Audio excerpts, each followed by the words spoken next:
प्रातः स्मरामि तव शङ्करि वक्त्रपद्मं कान्तालकं मधुरमन्दहसं प्रसन्नं काश्मीरदर्पमृगनाभिसल्ललाटं लोकत्रयाभयचारुविलोचनाढ्यम्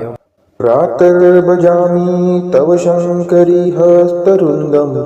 माणिक्यहेमवलयादिविभूषणाढ्यं घण्टात्रिशूलकरवालसुपुस्तकेट पात्रोत्तमागढमरुल्लसितं मनोज्ञम् प्रातर्नमामि तव शङ्करि पादपद्मं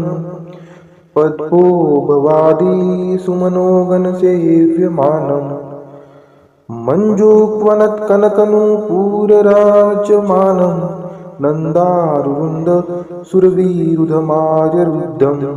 प्रातस्तुवे च तव शङ्करि दिव्यमूर्तिं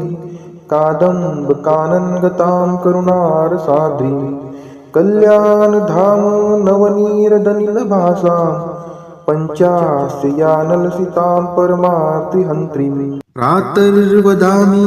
तव शङ्करि दिव्यनाम शाकम्भरीति ललितेति शतेक्षणेति दुर्गेति दुर्गं महासुरनाशिनीति श्रीमङ्गलेति कमलेति महेश्वरीति यः श्लोकपञ्चकमिदं पठति प्रभाते शाकम्भरी प्रियकरं दुरितौघनाशम् तस्मै ददाति शिवदावन शङ्करी सा विद्यां प्रजां श्रियमुदारमतिं सुकीर्तिम्।